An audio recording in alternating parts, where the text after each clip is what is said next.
All right, good evening, everybody, and welcome to the first edition of the 2023 version of the Football Diehards DFS show. I feel like we've been waiting years and years and years, but football is finally back. We're one game in. We saw Lions win over the Chiefs on Thursday Night Football in Arrowhead Stadium.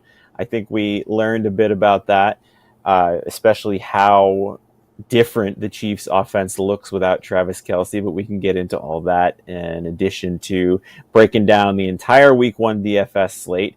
My name is Jamie Calando, JAC3600 on Twitter, or X. I guess we should call it now. It's rebranded as X. And I'm joined as always by my co-host Eric Romoff at Fantasy Nav NAV. Eric, how's it going? You excited for football? I'm excited to be back here doing this with you for another season. Yeah, I am thrilled that we are finally here breaking down the full week one slate. I have planted my flag. I will continue to refer to it as Twitter, so you can find me at Fantasy Nav on Twitter. But yeah, the Thursday night game, was a little bit sloppy, but all told, I think it lived up to the expectation that we all had for it heading in.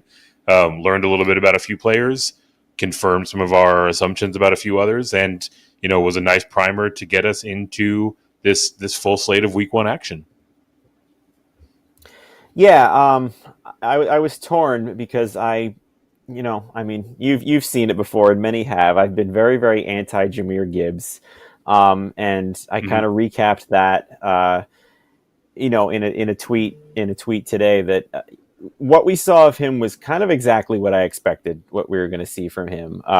That he's more explosive than Montgomery. That was never a question. But, there are things to his game that don't translate to the NFL yet. And I think going forward, we're going to continue to see a 70-30 split, maybe a 60-40 split, if he really just starts to kind of outplay him on a per-play basis.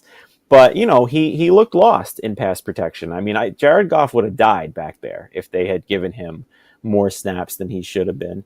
The only thing that marred this was that, for all the Gibbs hate that I've been putting out there, I've been kind of like bookmarking it with Jerick McKinnon love, and he was just invisible last night, which I was very surprised at. With Kelce on the shelf, he caught the first pass from the Chiefs. And I thought it was just going to be one of those like 7, 8, 9 catch days for him, and I was going to be living large today. But it just didn't happen. So even if Kelce's back next week, I hope they incorporate him a little more, especially following a loss. Any takeaways from this game that you saw that you want to kind of bring out here? Yeah, a lot of what you've already hit on. I didn't realize this beforehand, but you and I were apparently in lockstep on Jahmyr Gibbs through the course of the offseason, right? We typically see rookie running backs have a little bit of an on ramp before they're really producing in a meaningful way, and usually the key cog in that machine is their ability to get comfortable with pass protection. And that is still an area that's lacking. Until he gets more and more capable there, he's going to be right around the same split that we saw last night. I do also agree that the Kansas City backfield is of note because it did just about the opposite of what I was anticipating. We saw Clyde Edwards-Helaire get the first series, which was bizarre. We saw McKinnon take that first catch, which, checked the box. But then after that, out of nowhere seemingly, Isaiah Pacheco, who got about 45-50% of the work, right in line with his projection, randomly got 4 targets and caught all 4 of them. Like, that is not his role in this offense. That's Jerick McKinnon's role in this offense. And to a lesser degree, that was CEH's role in this offense. So, kind of a head scratcher in terms of how they deployed those guys. And then lastly, with their wide receivers, obviously everybody wants to dunk on Kadarius Toney. We did a little bit of that before the show ourselves. The thing that's interesting there, he saw 5 targets and he only ran 10 routes. So that kind of target rate is like crazy elite. I doubt that it scales if he ends up seeing more time and running more routes. But something of note for however disastrous an outing it was, basically when he was running a route, he was getting a target, which is something to kind of file away and watch for as the weeks go on. And similar note with Sky Moore. Obviously, his only production was the 4-yard run, but he was second among the wide receivers in routes run in this week 1 game. There's kind of a clear tier with him and MVS in the mid to high 20s, and everyone else kind of in the teens or even lower. So, if he's going to be on the field that much, I also think there are better days to come. But ultimately, this was kind of a sloppy game all around. It looked like these teams, were kind of missing their preseason reps a little bit. I think we'll see both of them tighten things up as the season goes on. And obviously, I'm not worried about the long-term outlook for this Chiefs offense. Yeah, I agree. I do think, once Kelsey was ruled out, I don't know, I can finally bet in Maine come November, which I'm very excited about. Oh. Sports betting is coming to Maine mid-season and just in time for the basketball season, which I'm excited. So I don't know how much of a betting man you are, but I thought the under was a really good bet on that once Kelsey went out, and it that one cashed pretty easily. Are you do any of that? We don't really talk about that much on our shows here. It's usually just DFS related. So but, your way. I am in the lovely state of Texas, which has not and potentially will not ever legalize gambling on sports. We like to approach things from a weird angle that oftentimes is not in our own best interest, but that is a different topic for a different show. So a lot of my betting is more on the prognostication side. There's a couple of guys that I know a couple of guys, but we'll kind of leave it at that. Yeah, I think you're right. That's a story for another time. But I feel bad for both of us because the betting world is really one that people are kind of taken by storm if they've got the information that we use for the same research behind DFS. And again, I'm hoping there's no snags in here, but it's expected to go live here in November, so I'll be kind of adding that to my weekly repertoire here too. All right, so that's awesome. That's the Chiefs Lions here. We are going to get going breaking down the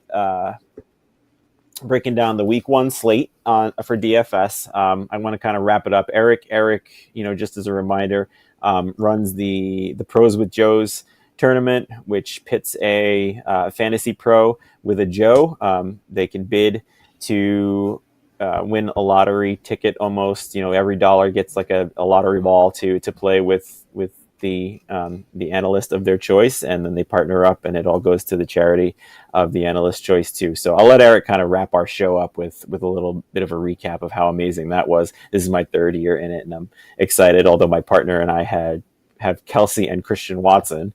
So we're starting the week maybe looking at an 0-1 start. So we'll see, maybe Hunter Renfrow will come through for us. Yeah, we're at that point already in week 1. Yeah. So we'll see how that goes. But let's get down to it. Thank you everybody for joining us in chat. I see we've got questions already, which I love. We will get to them as best we can. We're going to do a couple of DFS a couple of the games shortly. We're going to go game by game here and kind of pick out the best plays that we possibly can get from you here. And then we'll try and go back and we'll answer the questions in the chat. All right, but thank you again for everyone for joining us. We're excited to be here with you. So let's get down to it. First game, I'm not sure how much time we're going to spend on this one, just because it's such a low total. It's a sub 40-point game. But there are some exciting things here. The Panthers-Falcons opens us up here. Let's start with the Panthers first of all. The Panthers have DJ Chark, who's already been ruled out, and Adam Thielen is looking questionable. So maybe that gives us some plays here that we can kind of turn to as potential GPP punts. I don't know if any of them stand out to me in cash. Maybe Hayden Hurst at 3,000 at tight end, but are you in any way looking at the Panthers side for DFS? Not outwardly, right? This really profiles as a game where I'll probably be looking for kind of a last guy in sort of piece. The players that I think you are alluding to are, presuming that Thielen is in fact unable to go, we now basically have a min-priced Terrace Marshall and Jonathan Mingo sitting there. Presumably, Laviska Shenault would be the third guy in that rotation, also basically at min-price. So, if you're paying all the way up, trying to jam in, 3, 4 top tier kind of guys, these are some options in terms of some min salary players that you can use to save a little bit of money. All told, the matchups aren't particularly good for any of them, right? We're looking at a pairing of Jeff Okudah and AJ Terrell in the Atlanta backfield, which is going to be a pretty difficult day in the office for just about anybody. If you want to throw a dart, or if I'm wanting to throw a dart, maybe Mingo with that, that kind of size speed profile that he comes into the NFL with, might be able to get behind someone. But ultimately, in terms of Panthers pass catchers, you're really spinning the wheel, and I'm only going there if I desperately need salary relief. Yeah, I would tend to agree. And I even mentioned Hayden Hurst at 3K being a nice tight end price. But even with that, with some of the news, and we'll get into it later, I've even discovered, if you're going for the cheap, there's other options that I'm actually even a little bit more into on this slate at the 3K and under tight end position. So I'm okay with it. But you're right. It's not really an offense to attack, and that Atlanta secondary is profiling is something that could be good against these raw receivers. On the Atlanta side, I'm not totally looking that way either. The one thing I think that maybe gives them an edge is that, speaking of edge, Brian Burns is still holding out, as far as, unless something different happened today that I didn't see. As far as I know, he's still holding out. And Marquise Haynes is out. So that's basically the two best edge rushers out. So that isn't an improvement to the Atlanta offense. I'm curious of how you feel about Bijan Robinson here. I mean, we talk about Gibbs as the shiny new toy for everybody. How about Bijan, who has been going in, the early to mid first round of some drafts without playing an NFL down. I do like him a lot. As far as like my week 1 rankings, I have him way up there. When we get into DFS, though, I'm not sure if I am willing to accept the price tag on him just out of the gate right now at $8,000 on DraftKings. I'm curious where you stand on him. Yeah, I mean, that's really the point, right? Where we sit today, and as it is for most players in a DFS context, it's really going to boil down to rostership, and the projections that we're looking at today still pretty reasonable, all told, right? It looks like he's probably going to land somewhere in that like 5 to 7% range. I think a lot of that has to do with that 8K price tag, right? Like people at the end of those $1,000 tiers typically like to jump down to the next 7K range, save $100 or $200. They feel like they're saving a lot more money, so that will potentially draw his rostership down. But when I first saw this projection, I was kind of surprised. I thought we would have that sort of shiny new toy itis and see him push for double digits. If it stays around here, I don't mind it, right? They finally rectified their depth chart from over the course of the offseason. They named him the number 1 running back in their backfield, as opposed to it just being presumed. And obviously Atlanta has been under Arthur Smith and will continue to be one of the most run-heavy offenses in the entire NFL. So, he should see plenty of opportunity. There's not really a whole lot to be concerned with in terms of Carolina's ability to slow that down. So, yeah, I mean, he might be an interesting way to get a little bit different if his ownership projections stay where they're sitting right now.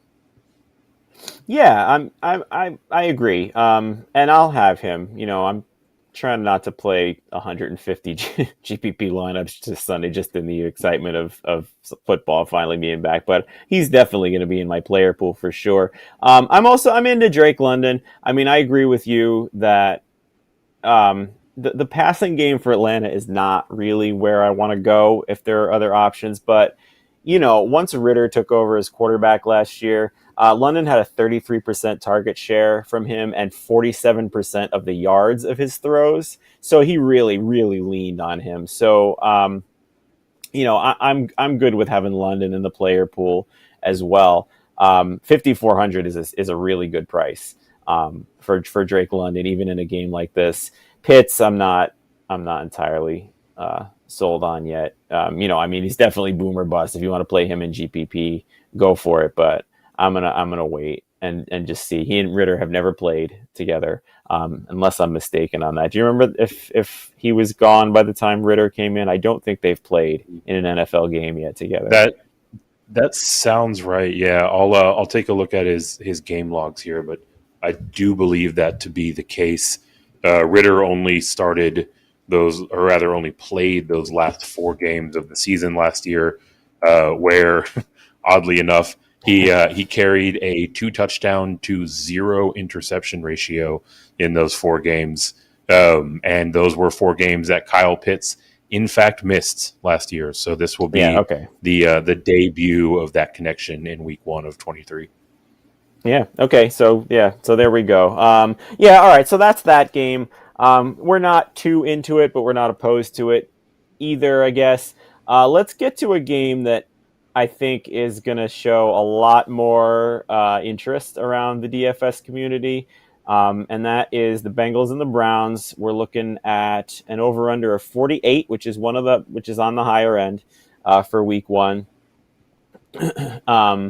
So starting with the Bengals, newly highest paid player in the NFL, Joe Burrow, is expected to go for week 1.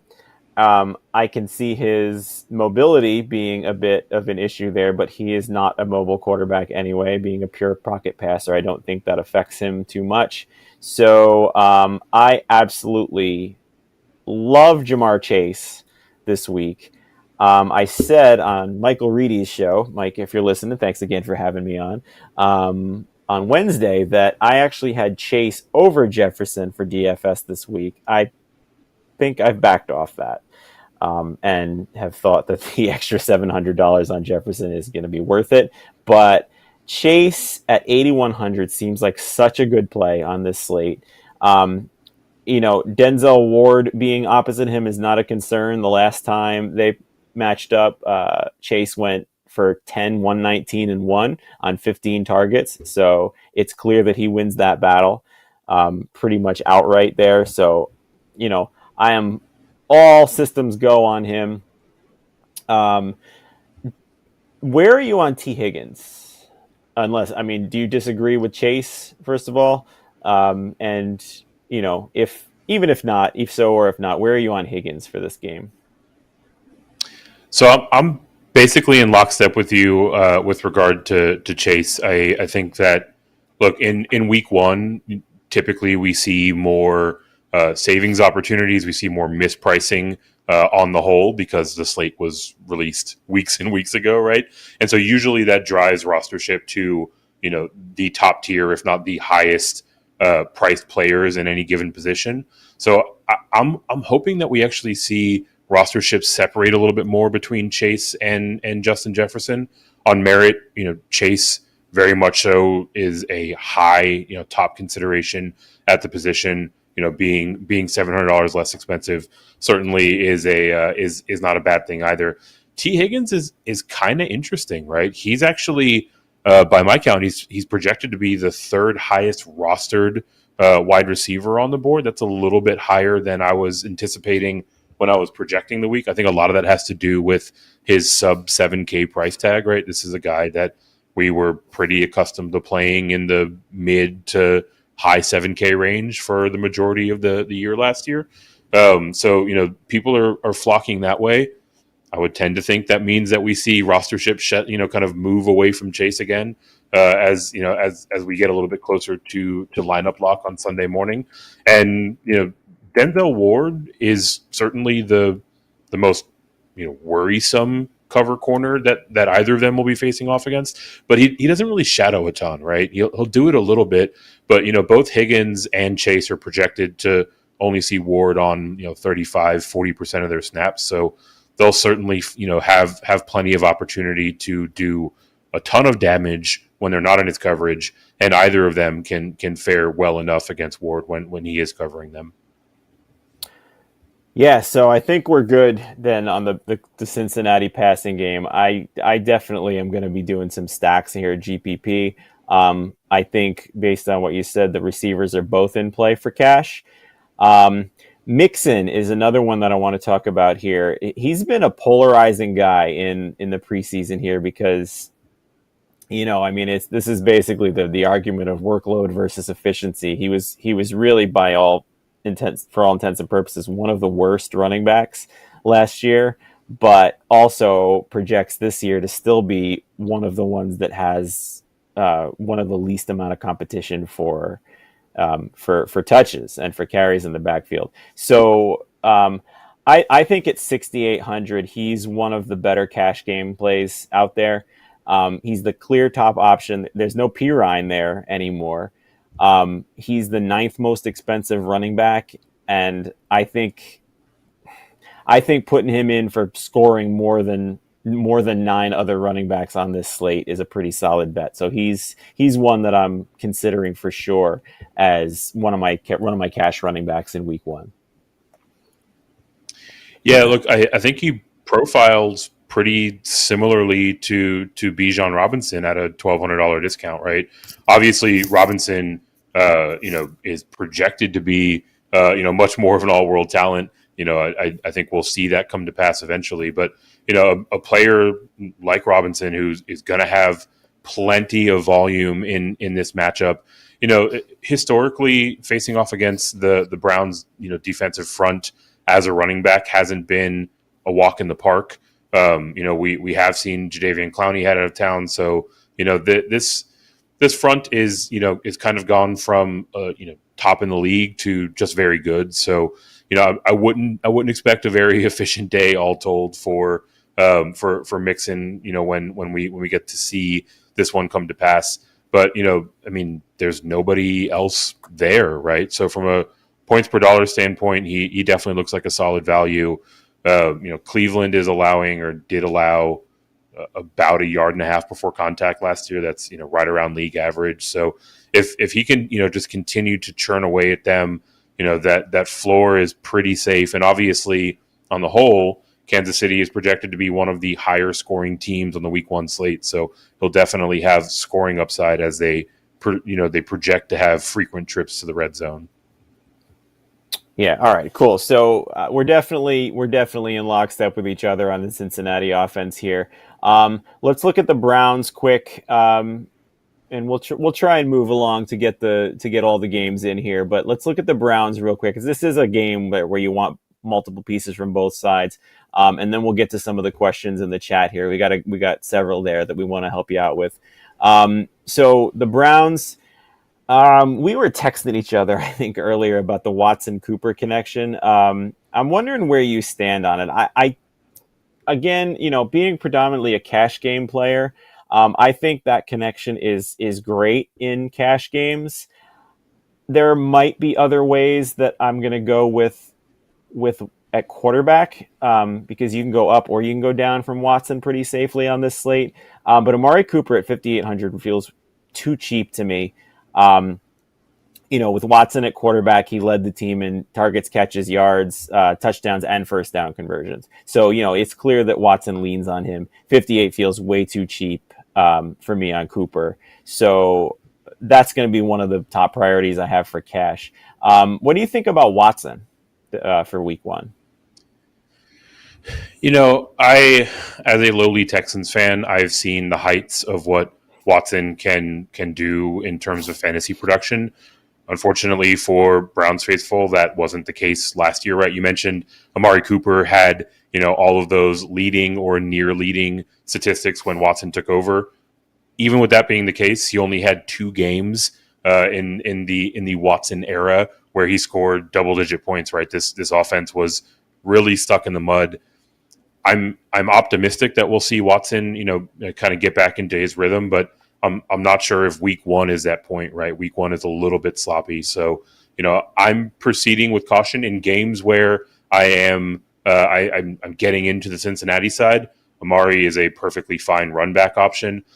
From the GPP perspective, I mean, I would almost just as soon go all the way down, save a couple $1,000s, and look at Elijah Moore. Obviously, bigger risk profile, but could certainly pay off that price tag and has the skill set and the connection with Watson in the preseason to where I think that we could actually have him pay that off in spades when the week eventually wraps.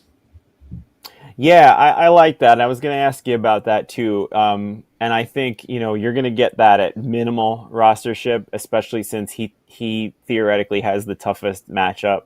If we expect him to be in the slot, which means he'll get Mike Hilton opposite him. But, his speed and, like you said, his connection with Watson, I think, is intriguing there for GPPs. And I'll just also throw in David Njoku as well.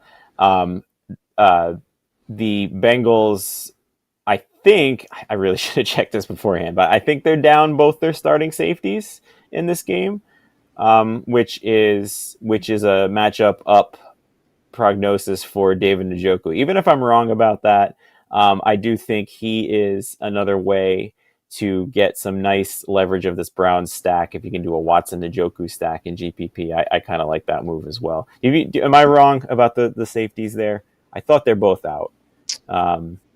I haven't seen anything definitive on either of those two, at least in an ancillary search. But like you said, whether or not one or both or either of them are playing, I do think this sets up as a decent enough spot for Njoku. If nothing else, that kind of middle of the road price tag 4.2K is often overlooked in terms of DFS for tight ends. People go all the way up or tend to punt. So, he'll probably land in kind of the low to mid single digit rostership. And, he showed a pretty solid connection with Watson when they were playing towards the tail end of last season as well. So definitely don't mind that as a play on the whole. All right, awesome. So that's Cleveland, Cincinnati. Before we get into more of the games, let's join the chat here. We got some of our friends and some new faces here. We'll kind of be as short as we can, just so we can get as many as possible here. So Graham F was the first one. He says flex question: half PPR Mostert versus the Chargers or Connor versus Washington. I don't know. I'll take this one first. I was a big Connor guy in the preseason, as many of us at Football Diehards were. But that's Mostert for me. Clearly is the lead back to start off in a matchup where the Chargers have been bottom 5 in fantasy points per game allowed to running backs for the last 2 seasons. Are you Mostert or Connor there? Yeah, clearly Mostert. Look, you don't always get the opportunity for someone in a split backfield to take the lion's share of the workload, as Mostert projects to do in week 1. And the Chargers front has not really done anything to improve their status. Bottom 5 the last 2 years, like you mentioned, worst in the league in terms of yard before contact allowed last year. So expect a pretty big day from Mostert, all told. All right, though we're both on Mostert there. Next one is Beth Freeman. Sorry if I said it wrong the first time. PPR flex question: start 2 of 3. Ayuk, Pickens, or Antonio Gibson. I'll let you go first here. Ooh, that's tricky. I'll probably end up going with Ayuk and Gibson here. I am holding out hope that Matt Canada updates his offense. He showed us a little bit of promise in the preseason this year, but I mean, thus far they've largely used Pickens on go routes, and those are hard to complete as it is. And obviously, they're going against a very tough defense in San Francisco this week. So I'll go with the safer projections in Ayuk and Gibson.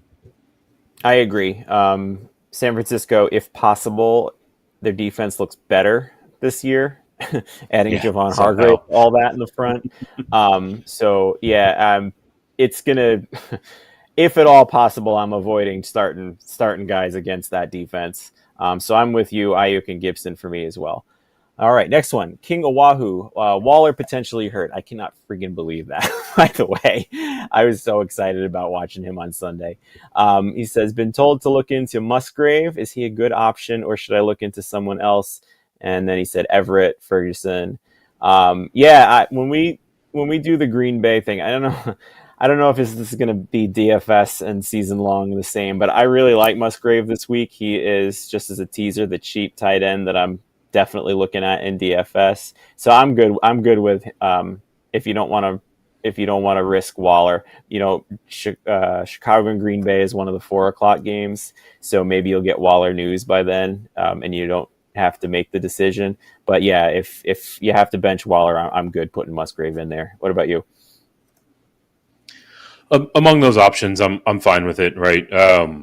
Despite what Sam Laporta did last night, usually rookie tight ends take a while to ramp up to productivity in the NFL. So, you're certainly taking a risk, but relative to the other guys that you mentioned, it's really not that big a risk.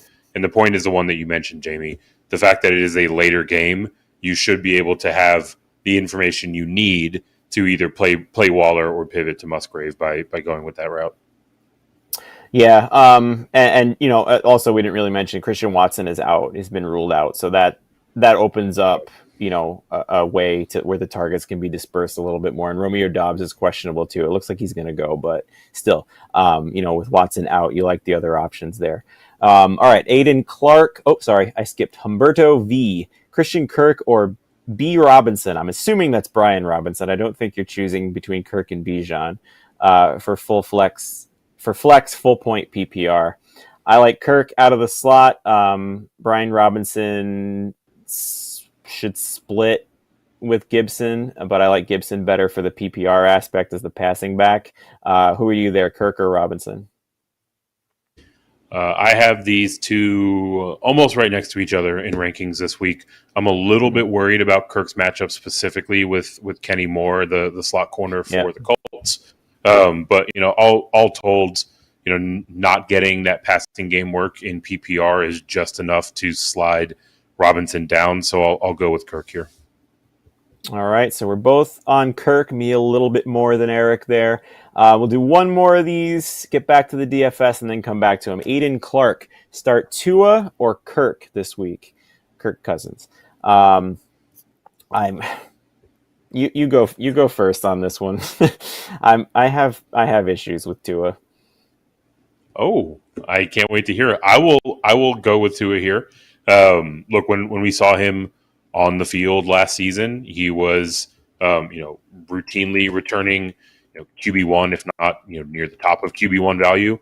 Week 1 should arguably be his healthiest point, and it is a juicy matchup against, or rather in, the projected highest scoring game of the week. So I'll take a fully healthy Tua while I can get him.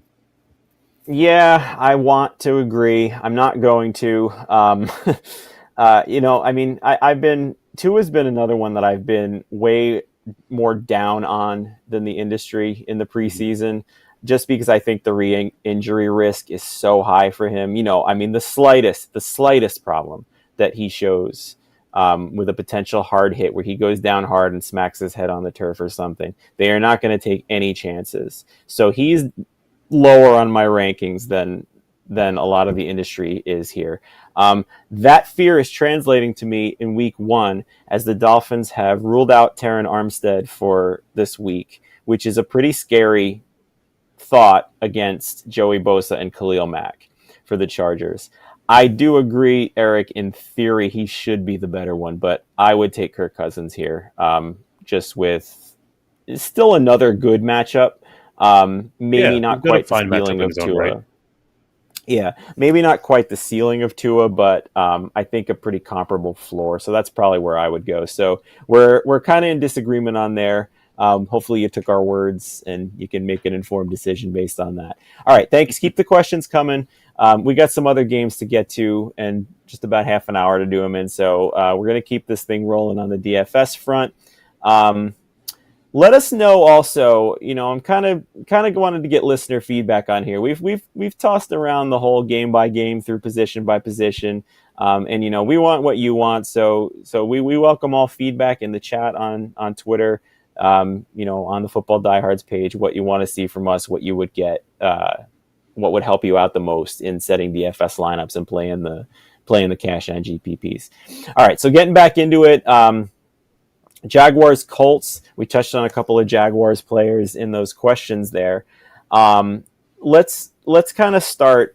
I really only kind of want to touch on one thing with Indianapolis, and that's Anthony Richardson, who is intriguing from a price tag perspective with his legs.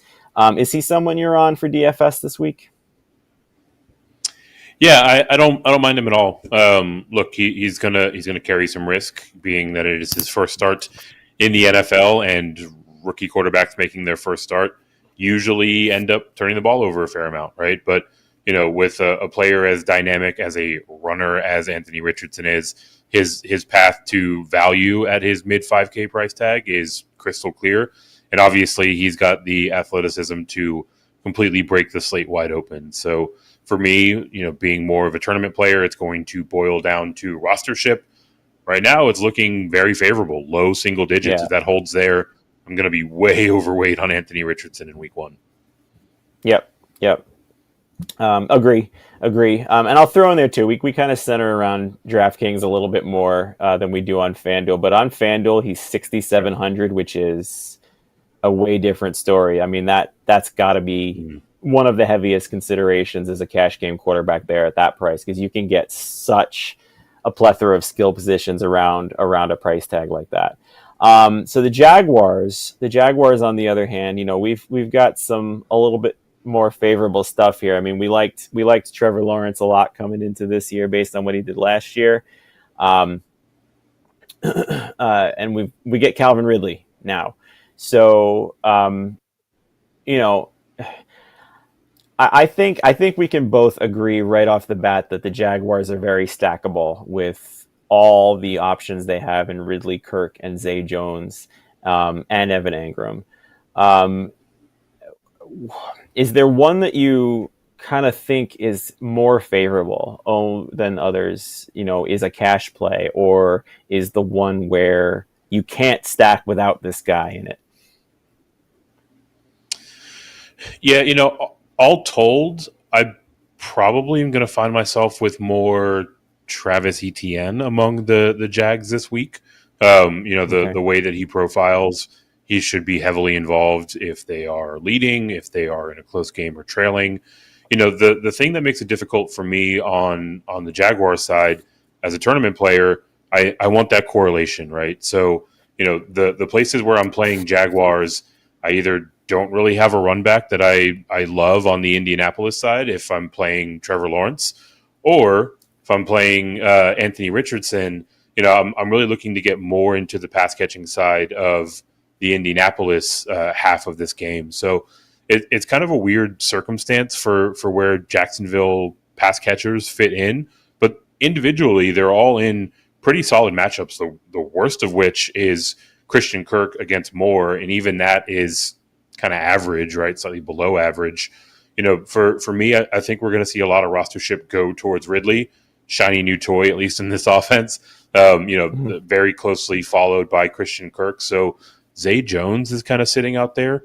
He benefits from this, this favorable matchup in the secondary just as much as a Calvin Ridley does, but is going to be 30%, maybe 10% as frequently rostered, somewhere in that range. So, getting someone that is a nice pivot off of some pretty popular Jaguars pass catchers makes Zay Jones stand out for me. Yeah, and that's a great point, really, on the run back thing. We to correlate in GPPs, you really want to kind of play the full game script. And you're right. Like I have zero interest in any Colts skill position player in this game. So it's such a bummer. Like I want to just overload this game, and it's like it just doesn't really fit. Yeah, no. I mean, there really is none that you want to play this week from the Colts outside of their quarterback, and you can't run back a stack with the quarterback. So yeah, I think that's a great point, and that really kind of diminishes some of the overall stackability of this game. Okay, so moving on. Again, we have Tampa Bay at Minnesota. This is an intriguing one. I'm going to start. I can let you take the Minnesota reins here, but I'm going to start with the Bucks because this is one I got to give Mike Reedy credit for too. We were we were talking about the cheap end quarterbacks, and he was talking about Baker Mayfield, and he likes that and whatnot. And I kind of chuckled at him, but he gave a good explanation. And when you really look into it, um, outside of their quarterback, which of course is a big deal, this Tampa Bay offense is pretty intact. Baker Mayfield at 4,900 stacked with Godwin and Mike Evans is really something that I'm going to play in these large field GPPs because I don't think it's going to be done. The fact that also the Vikings defense looks terrible in their secondary. So, I have no problem with their offense at all in stacking from week to week, but they're going to give up points too. And I really kind of like the Mayfield, Godwin, Evans stack, even though it's such a downgrade of quarterback from Brady to Baker Mayfield. So, but I think they're all going to come at low rostership. So that's going to be my under the radar play for the week is stack the Bucks, and then you got plenty of Vikings to bring it back with. Yeah, actually, I'm not mad at this at all. One of my favorite plays in a vacuum this week is Mike Evans himself. Probably about 42% of his coverage snaps this week are going to be going up against a Caleb Evans, a player that saw a pretty limited run last year, but when he was on the field, he was just getting completely torched, almost 20 yards per reception. Let Garrett Wilson just do whatever he wanted to against him in week 13. And the other two corners that the Vikings are going to trot out there are each 6 inches shorter and between 40 and 50 pounds lighter than Mike Evans, right? So he just sets up to be able to have an absolute field day. If you want to stack up this Tampa Bay side, you have, one of those, 1.5% combinations that can absolutely win a GPP. If you want to, take a little bit more of a conservative route, there is absolutely nothing wrong with stacking up a Cousins, a Justin Jefferson, and then running it back with Mike Evans or Chris Godwin, who both individually project to, come in between 2 and 3% rostership. So the Tampa Bay side, because the team as a whole is expected to be down, that's really drawing down the rostership for all of those pieces. But this game in particular, I love this one to shoot out. And there are so many different ways that you can attack it and still end up with a very unique build. Yeah, I agree, and I'm glad we're kind of on the same page as this. I'll also point out for Minnesota, they, last year's draft, they spent their first and second round picks on defense at safety and at corner. Both of them aren't starters this year. Like, they had such bad preseasons that they were both kicked to the second team. So I mean, that Vikings defense is kind of a hot mess right now. So and the game is indoors also. So yeah, I think I like this a lot. Where are you? Are you in on Madison this week? I kind of think you have to be, but I feel like people aren't. What's your thought on Madison? Yeah, he's in the pool. I don't feel great about him. He sets up a bit more as a cash game play for me, just because his price is reasonable and he's going to see just a pile of carries.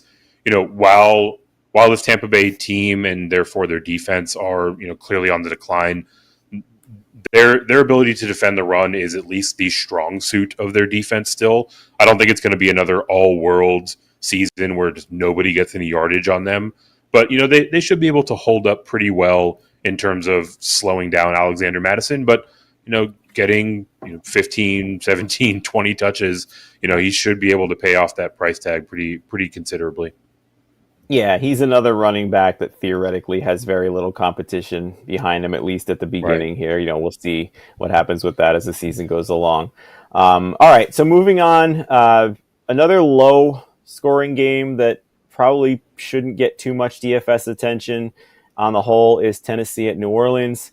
And for the most part, I'm not giving it that much attention outside of Jamal Williams, who is, I don't like to throw the term lock around, but he is probably the closest one that I'm going to have in cash. And just because, I mean, Alvin Kamara is suspended for the first 3 games. Kendre Miller looks like he's not going to go in this one. Jamal Williams' matchup on paper is tough against Tennessee, but I mean, in this first game, this is the beauty of DFS. In this first game, we should see him getting 20 to 25 touches in this game, and at 5,100, that's just something that you throw into cash and don't lament the fact that if it doesn't come true, you did something wrong. Are you on Jamal Williams too?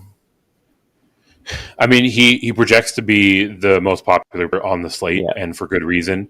I touched on this, kind of from a macro sense earlier, but with so many misprices in week one, that tends to drive rostership towards the top of each range, but also it really spreads out the rostership pretty evenly. So while he's the highest projected player in told, he's still only, 17, 18. He might finish around 19 or 20%.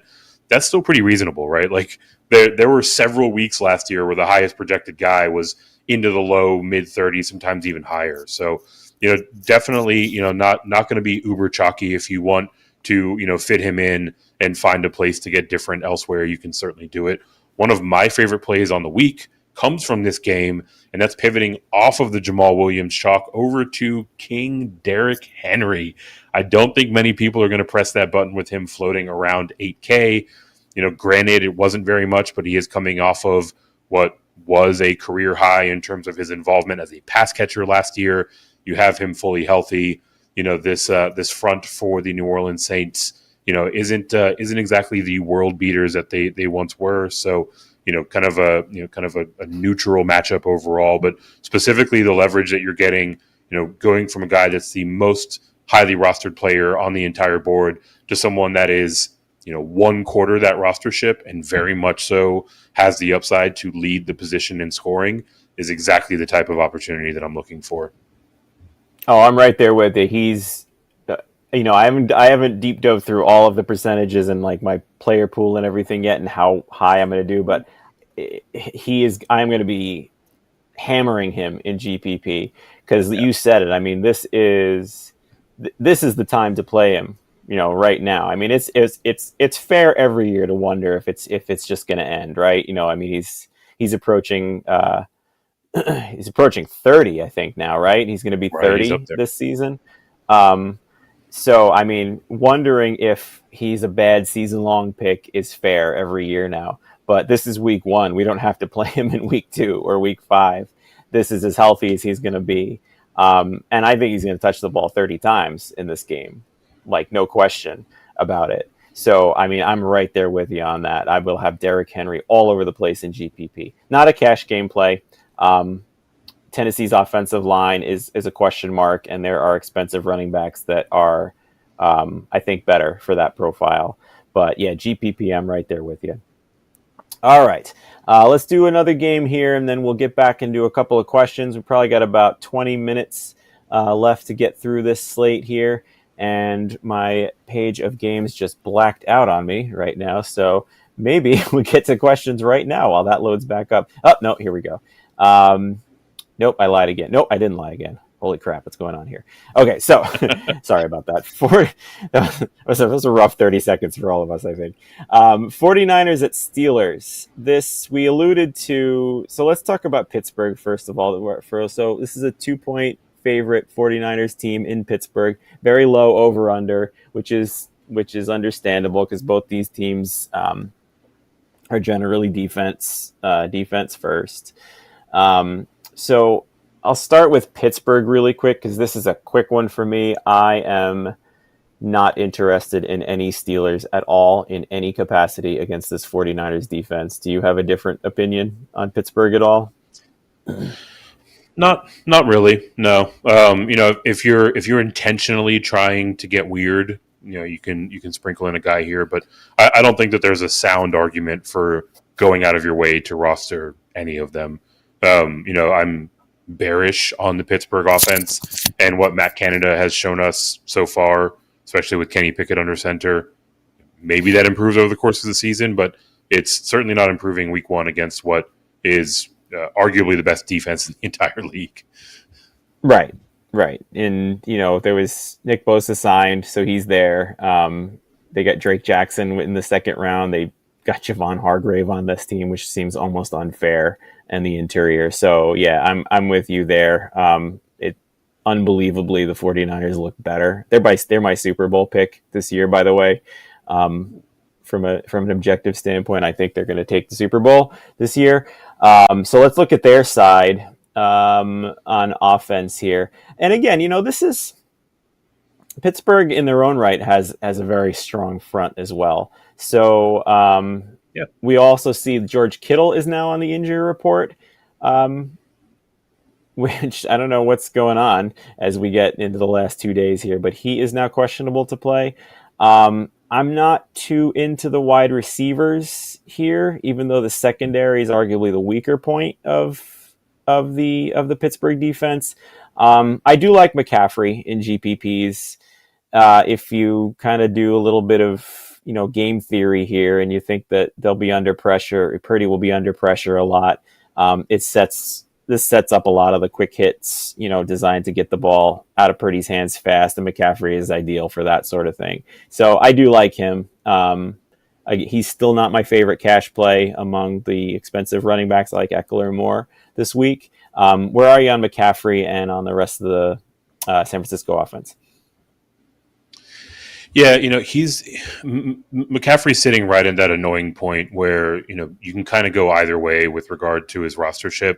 It comes down a little bit more, and you just have to get exposure to someone that again can lead the slate in scoring from his position. It goes up a little bit higher, and you can feel pretty good getting off of it. But like you said, the matchup for the San Francisco side is no walk in the park either. So I'll have limited exposure to CMC, just kind of rotating him in, as a broader player pool piece. We touched on Ayuk in one of the questions earlier. I mean, this is a pretty clear misprice kind of situation. 4.9K is staggeringly low. We are comfortable paying into the 6Ks for Ayuk last year.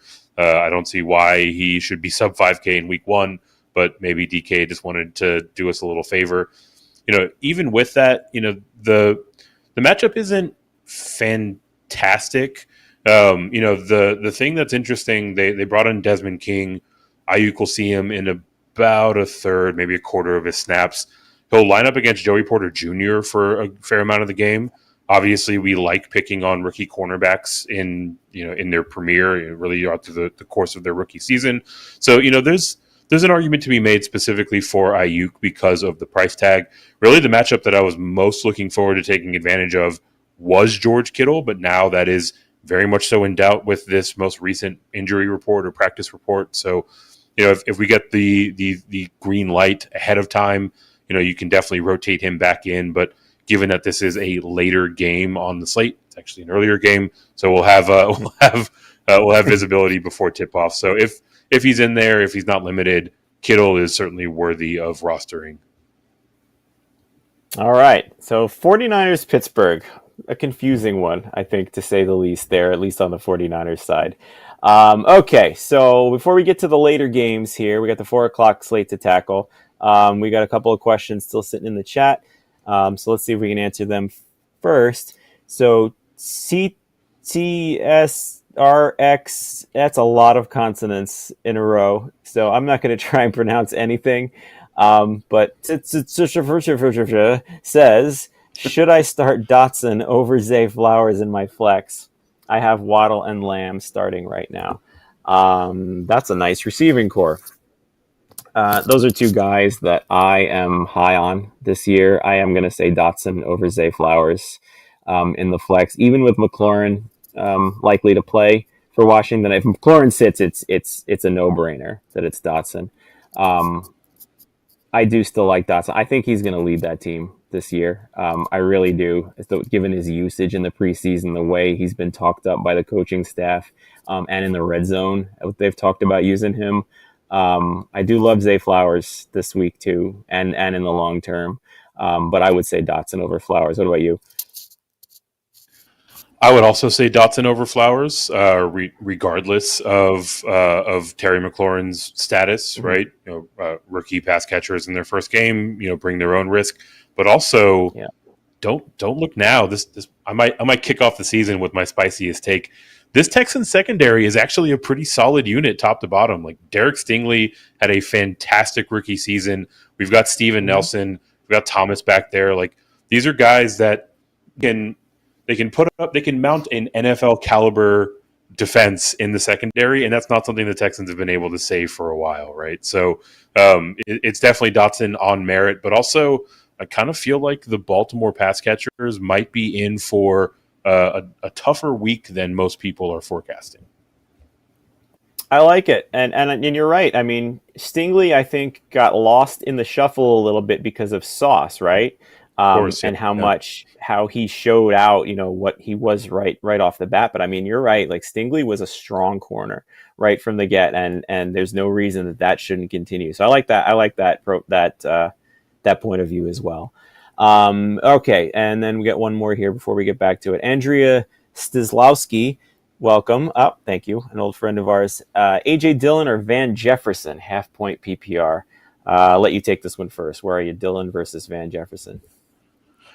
Ooh, pass. I guess of the two, I'll lean AJ Dillon.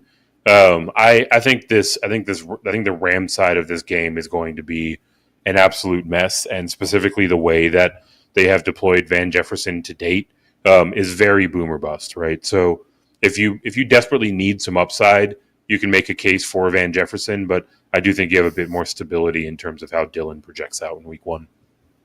Yeah, I agree. Especially with Christian Watson out for Green Bay, I think they're going to really lean on that run game. And the Bears are very vulnerable against the run. I like Aaron Jones obviously better than Dillon for of the two this week.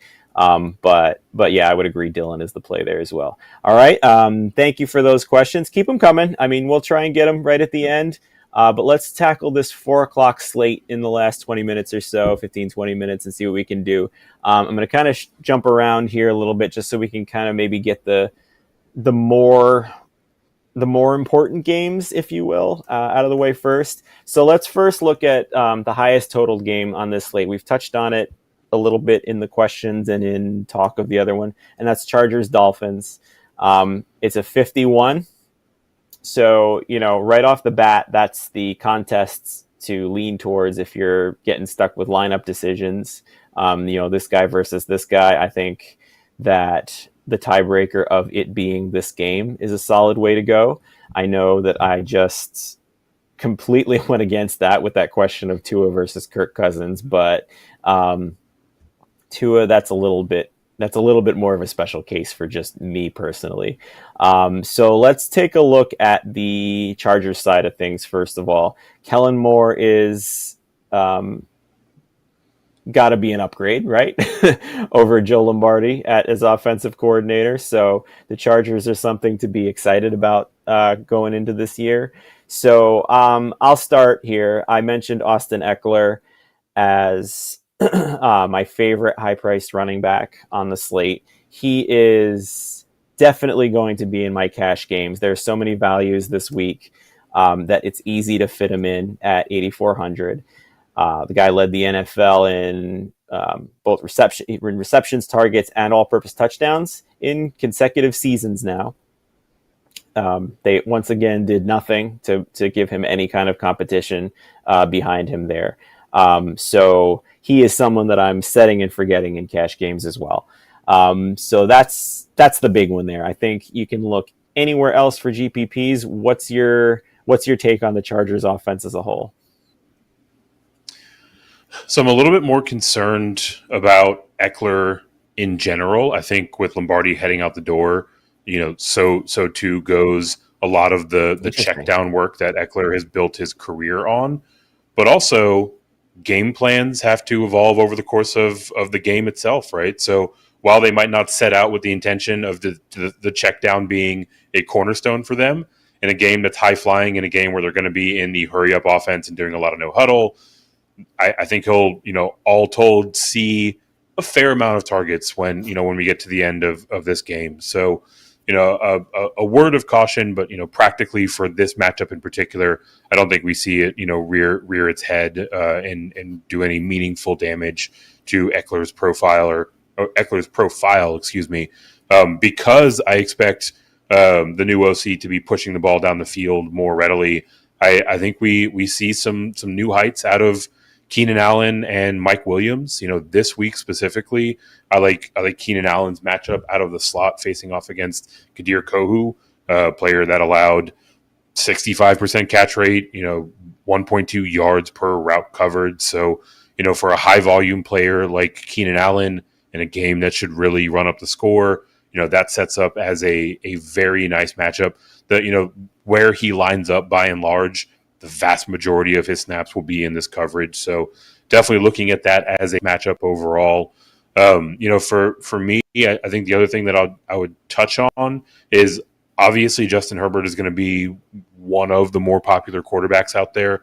Pivoting to Tua is an interesting way to get leverage, but I mean, you can potentially fire up multiple pieces from this Chargers side without rostering Herbert altogether, right? So, whether it is an Eckler and a Keenan Allen, a Mike Williams and a Gerald Everett, whatever combination, ultimately fits your salary confines or constructs.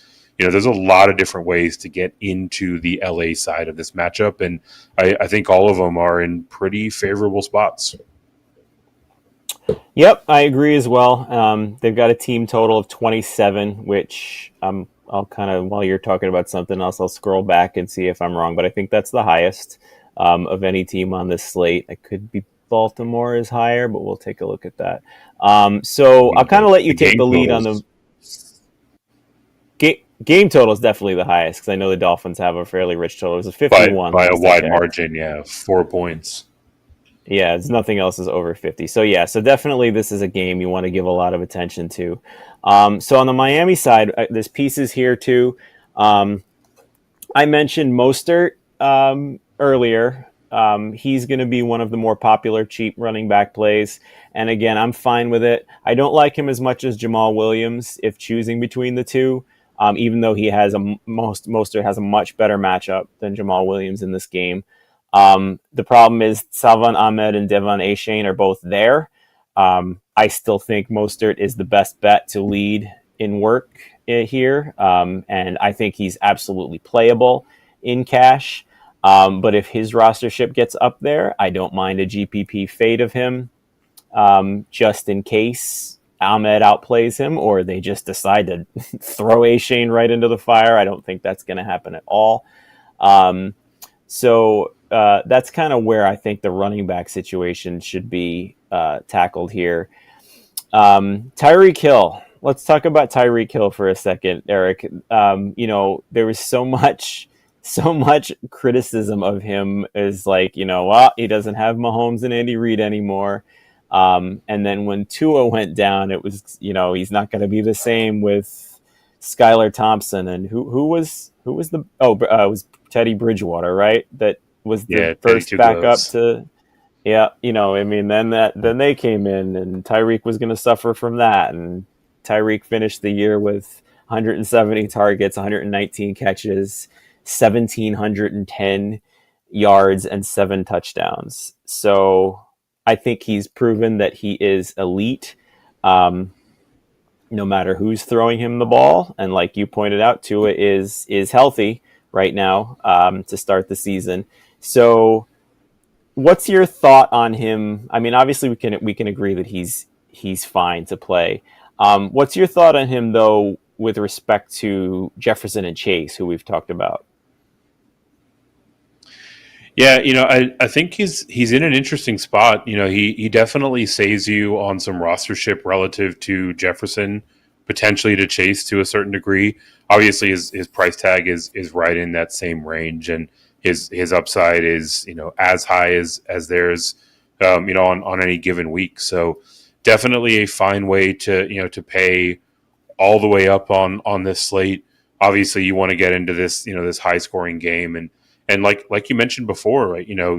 Regardless of that kind of revolving door of mid or below replacement level quarterback play last year, he was still out there setting the league on fire, right? So this is the best case scenario for him, that he's got to a healthy. You made the point about starting Kirk Cousins over Tua in season long, a few minutes back, and I think that's fair. But also in DFS, you're not really shooting for that midpoint outcome, right? Like you want to get exposure to someone that can potentially break the slate wide open. Tyreek Hill checks that box, hoping that he plays the whole game. Tua checks that box. Their price points match up pretty well to where you can get them together and still do some things with the rest of your roster. So all this is to say he is a fine play. I'll have plenty of Tyreek Hill this week. And I want to go back to Mostert. He might be the lowest rostered of the starting Dolphins pieces, right? I expected to see his projected rostership to be higher, sitting in that kind of 6 to 7% range. If he's around there, he's definitely a priority in the tournament context. And I would go as far to say that Devon Achane is worthy of a couple of dart throws as well. He's only a couple $100 less expensive than Mostert. I think most people are going to go to Raheem if they're trying to get a Dolphins running back. But we saw last year Mike McDaniels likes to rotate these runners. Obviously, Achane is lightning fast. He has that home run ability anytime the ball gets in his hand. And this might be one of those chances where against a very soft Chargers front, he can take somewhat limited workload and really turn that into considerable productivity. So Achane might be my favorite kind of sub 1% dart throw to toss out there this week. And yeah, I'm looking, and he is at his rostership, and he is looking like he is down in the bottom of the barrel there. So I am on board as well. 4,900, a sub 5K running back, definitely has that upside. All right, so I think we kind of covered that one pretty well. Let's try and fire out the rest of these 4 o'clock games in the next 10 minutes and see if we can get the questions here. We'll keep it to the most notable plays for each one here, and try and go fast for you. So Denver and the Raiders is an interesting one on both sides of the ball here too. I think for me right now, the one I'm honed in on as the predominant cash player is Marvin Mims. And that's pretty self-explanatory. He's the minimum 3,000. And even though he returned to practice in a limited fashion, which is super annoying, I might add, I do not think Jerry Jeudy's going to play in this game. I don't see why they would rush him back in week 1 if they don't have to.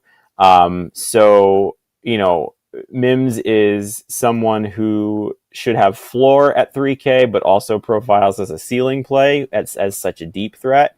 If Jeudy does wind up playing and Mims' ownership plummets, I like him in GPP as a result. But right now it's looking like he's going to be one of the most popular receivers and chalk that I'm going to call good chalk and eat in cash.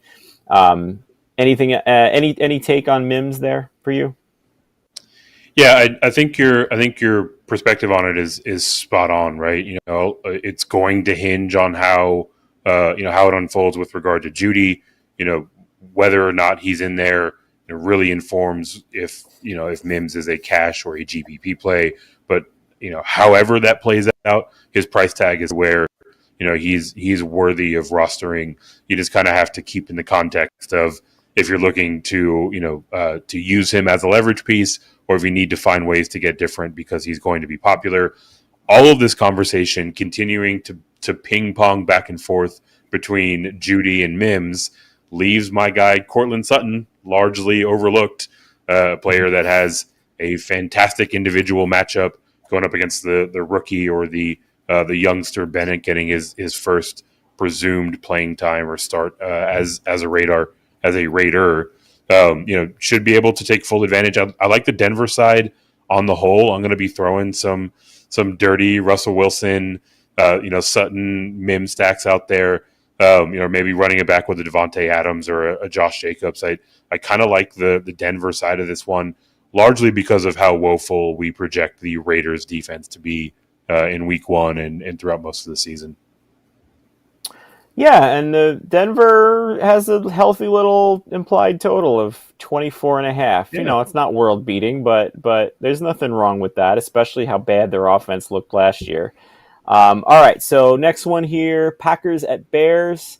Um, the big thing here is Christian Watson being out now, and we're gonna have to watch Romeo Dobbs as well because he's also battling a hamstring injury. I don't know where the hamstring injuries are coming 2 days before the season officially begins. But if both of them are out, it doesn't look like Dobbs is going to be. But if both of them are out, or even if Dobbs is limited, that makes things difficult for Jordan Love in his first game as the follower of Aaron Rodgers.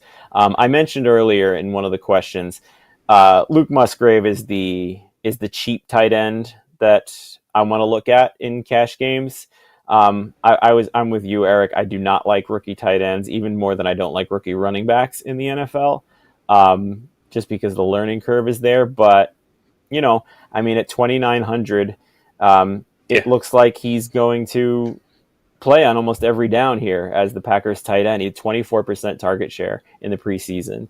And with Watson out and Dobbs either out or limited, I think we can see a performance from him that will pay off that price tag in week one.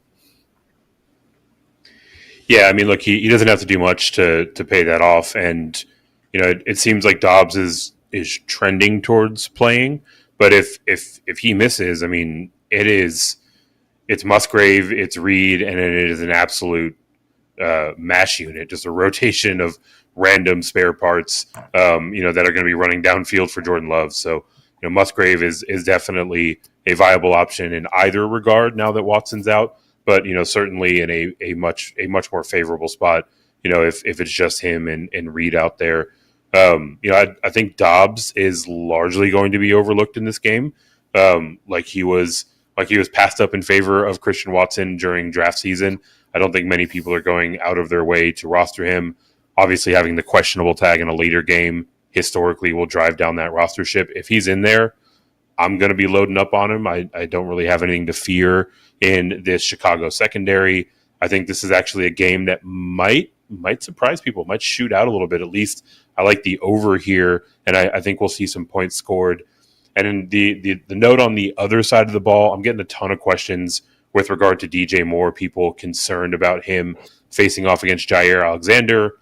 Obviously, that is a tough matchup, but that is not a shadow situation. Jair Alexander only shadowed on about 45% of his snaps last year. That's like 65th or 67th in the league. So, DJ Moore will see, anywhere between 40 and 50% of his snaps out of Alexander's coverage. So, not as big of a downgrade as it seems the sentiment out in the public would allude to. All right, great take there on the Bears and DJ Moore there, and that's important, an important fact too. When you're dealing with top corners, who shadows, who doesn't. Are they gonna blanket one receiver the entire game? And I think you make a good point there that he won't. So we'll move on. We got about 5 minutes left. I want to try and squeeze maybe two more games in here, the last two on our slate, and get the remainder of the questions here. So Eagles Patriots. This is an interesting one to me. If you think of the Eagles offense last year, I think the 24.5 team total is surprisingly low for them in New England. And when I was kind of going through their players, I kind of understand why. I'm not super into any of the skill players in this matchup, despite talent. But that does not extend to Jalen Hurts. He is, I think, well worth paying for if you want to pay up for quarterback in this game. The Patriots defense over the last few years has been well known for getting absolutely smoked by dual threat quarterbacks like Jalen Hurts. So I think if you're going to pay up for a quarterback, he is the one that I want to do. The problem is I don't really have any lean on who I want to stack him with. I mean, the receivers are fine, but the matchups aren't great. And then who's the main guy? Dallas Goedert has an awful matchup against the Patriots safeties. So what's your take? What's your take on the rest of the Eagles offense here? Yeah, I think Hertz is bordering on a cash game lock, or at least will be in one of the favorites in the clubhouse for that week in and week out. This week is no different, and because of that, you don't really need to go out of your way to find a stacking partner with him, right? You can certainly go naked quarterbacks in a cash format, and I think your sentiment is spot on, right? Like the matchups, the price tags, the matchups and the price tags are all just kind of gross for the Philadelphia side. So, as a last guy in, if you're looking to, potentially, find leverage to one of these guys, it's fine. But there isn't really a whole lot to love about how the Philly side sets up from the DFS perspective. Yep, I agree. How about anything you want to talk about on the Patriots side? Quick. I mean, the Eagles on paper have a worse defense than last year. So, I don't know if we should be quick to dismiss the Patriots offense in this game. I haven't really done much with it, but what about you? I think it's pretty fair to be dismissive of them, right? It's good that Bill O'Brien is back and is a stabilizing Yeah. force as their offensive coordinator. But even with that, when he was there before, they weren't running these high flying offenses absent the Randy Moss years, right? And they however much they want to pay Devontae Parker, he's not Randy Moss. So maybe we see something develop. I don't want to take that risk in week one. Ramondre Yeah, right. Stevenson, in a very annoying fashion, ended up in on the injury report. I think he missed today's practice. I'm not sure if there's been more reporting on why he missed, but if he's out there 7K flat, he's going to be largely overlooked. He could potentially be a little interesting, but by and large, apart from Hertz in cash, I'm not really trying to go out of my way to get into this game. Yeah, I'm kind of exactly the same there. He's in my placeholder. He's my cash quarterback right now, and I'm not really looking at the rest as far as a priority in this game. All right, last game of the night here. Rams Seahawks. So starting on the Rams side of things, the obvious big thing here is that Cooper Kupp is out, possibly for multiple weeks. So that immediately gives us value, I guess, in the Rams pass catching. We have both Tutu Atwell and Puka Nakua. I hope I'm saying his name right. He's been kind of a darling in the fantasy world a bit lately. Both are min price 3K. I think that there's a case for both in DFS. At the end of the year, Atwell had 32 targets in the Rams' last 8 games last year. So I think at 3K he is considered in consideration for cash. And then the rookie would be the tournament play. What can you add or subtract to the Rams offense here? Not a ton, right? I think those two, along with Van Jefferson, are very much so dart throws. Tutu is probably the safest, but even that is a little bit wobbly. The piece that I would most be interested in from the Rams side is Tyler Higbee, 4.8. I was actually expecting to see him push for 10+% projected rostership. Right now, I see him below 5. I mean, that would just be the stuff that dreams are made of. I want to get all over this game. Higbee is clearly the priority on the Rams side, but most of my exposure is going to come on the other side of the ball. Yeah, and I'll let you can take the Seahawks lead and kind of go over your path in that game in a second. I want to talk about Higbee real quick. I have him in my rankings currently as my tight end 3 for the week. I'm with you. I'm all over him for this thing. I think that double-digit targets is pretty much a lock for him this week. And with Jamal Adams being out for Seattle, that's even better for him. So the only thing in DFS for me is his price tag of 4,800 is super annoying. Yeah.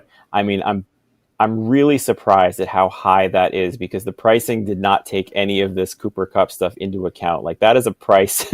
That price is with Cup playing and fully healthy, and the Rams offense like going on full cylinder here. So I really don't know why he was that high. I was hoping we'd get extreme value out of him, but we don't have it. So I'm honestly not sure how I'm going to use him yet, but I will be using him in some capacity.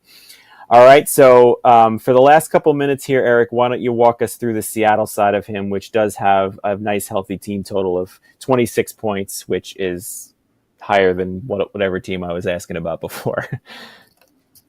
Yeah, what I will say to close out on Higbee is while the price is annoying, there are plenty of salary saving options on the board in week one. So hopefully that drives the rostership away. He'll be my favorite run back piece, like I mentioned, for the Rams, because I'm going to be attacking the Seahawks side pretty much everywhere I can, right? Geno Smith in general is one of my favorite plays on the board this week, right? I'll put it in a season long context. Geno Smith was largely going undrafted or was one of the later quarterbacks off the board, yet he had 3 weapons that were being drafted as starting pieces. So something doesn't fit here, and I think it's that Geno is being being overlooked yet again. I think we'll see that carry forward into week one. Right, his rostership is right around 5% in terms of projection, and his wide receivers have fantastic matchups. Right, this is not the Rams secondary that Jalen Ramsey prowled in, and they won the Super Bowl a few years ago. The most daunting piece in this secondary is Kobe Durant, and he allowed a 68% catch rate. Killer Witherspoon, Darian Kendrick, they were at 76% and 70% catch rates respectively. Really anyone that is running downfield to catch a ball should be able to feel pretty good about their odds of hauling that one in. And obviously the biggest beneficiary is the most athletic freak of nature on the field. That's DK Metcalf. Someone that, again, I thought was going to be, carrying much more rostership heading into the week. Maybe that walks up as we get closer to kickoff, but sitting around 6 or 7% right now. I mean, I am elated at really trying to cover all of the bases with the Seattle side, and then dipping into the Higbee well, running it back with the Rams. Yeah, I'm with you. I think it sets up so nicely here. The Rams defense.